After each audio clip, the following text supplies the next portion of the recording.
satisfy my soul like you? Who on earth could comfort me and love me like you do? Who could ever be more faithful to? I will trust in you. Yes, I will trust in you, my God. Who can satisfy?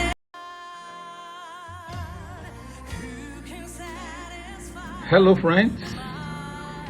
It gladdens my heart to join you again on the fresh episode of Pairs. Please explain this with DAP. On this platform, we try to answer questions as we get them from our lovers, those who want to have a better understanding of the biblical position on so many topical issues as it affects our life and our relationship with the Almighty. Last week, we started to answer a question on salvation. To be precise, can a Christian lose his salvation? And last week, we started to lay a foundation on a biblical fact. And I said last week, there is no place in the Bible that anyone who claims that a Christian can lose his or her salvation. There is no particular place in the Bible that a person can refer to. And I warned all my listeners that you don't take the liberty of grace for granted to live anyhow. In fact, if you have a genuine salvation, you cannot live anyhow. And so that guarantees your eternity. Today, I want us to begin to explore deeper on this subject by asking ourselves, why salvation? Why do man need salvation in the first instance?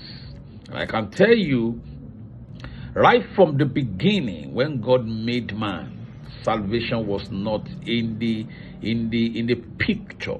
God created man in the state of perfection. God created man innocent, and He gave him the liberty to own the heart as the heir of God. Let me say that again. When God made man, He gave man the liberty to dominate the heart, to own the heart as the heir of God. So, in a way, man is a representative of God on earth. The heart is God's kingdom, and He put man in charge. And putting man in charge does not simply mean the dominion that which is the mandate that God gives to man will automatically happen. There is a part in the hand of man that he needs to play. That's number one. And number two, there are developments, phases of development that God will have to subject man to. And at a point of the progression of man's development, he failed. And when man failed, there is a need for God to reorganize and redesign man into that fellowship, to bring man back to where he has fallen. Let me give you a very simple example. As a father, if your son is running and suddenly falls down before he gets to his desired destination, what do as a father? You go to him, you heal his wound, you encourage him to continue the race. So at the point of the fall of man, God instituted you know, if a system to bring man back to fellowship, and that is when salvation came. Now, but before we go to look at salvation per se, now let's see something very, very important in the instruction that God gave to Adam. Genesis chapter 2 and verse 17. But of the tree, okay, let's start to read from verse 16 so that we will be able to understand. And the Lord God commanded the man. There is a commandment, and that is part of what the development that man will have to go through to be able to be fully developed into dominion mandate. So there is a commandment. Your ability to be able to sustain that commandment is your growth process. I'm going to be talking more on that next week, but let's look at it. Say, and the Lord God commanded the man, saying, of every tree of the garden thou mayest freely eat, but of the tree of the knowledge of good and evil thou shalt not eat of it, for in the day that thou eatest thereof thou shalt surely die. Oh, thou shalt surely die. And that was the instruction of God. And now, what is the type of death that God is talking about here? And so we're going to look at death. We're going to look at three phases of death. There are three types of death. There is one that happens to us every day. When we sleep, we die. It's a form of death. Okay, and God is, gave man this opportunity to die at night.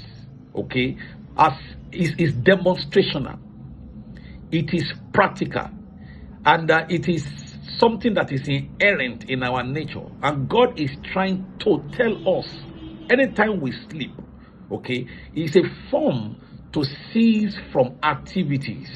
So when the night falls, we all go to bed and we disengage from every activities of the day, and that process of pause for 6 to 7 or 8 hours of sleep will allow us to regain our strength. So when we sleep in the night, we die, and when we wake up in the morning, we resurrect. And that is in a way telling us what will happen at death.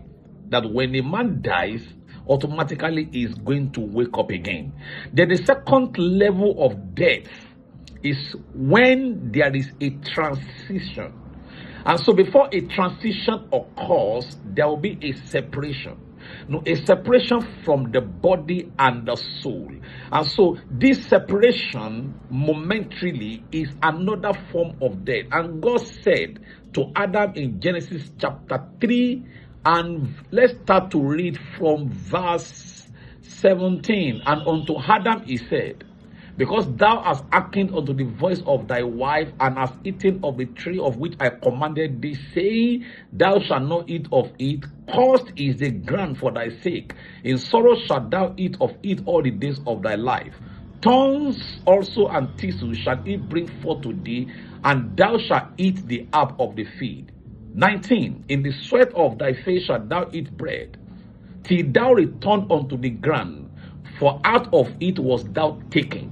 For dust thou art, and unto dust shalt thou return. This is the second form of death.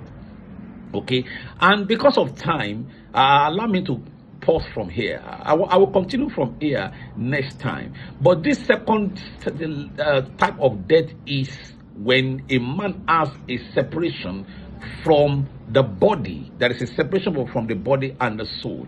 And the third type of death is eternal death, when a man is totally condemned from God. Don't let me rush this because I don't want to spend more than 10 minutes. Join me next episode when we will pick it up from there.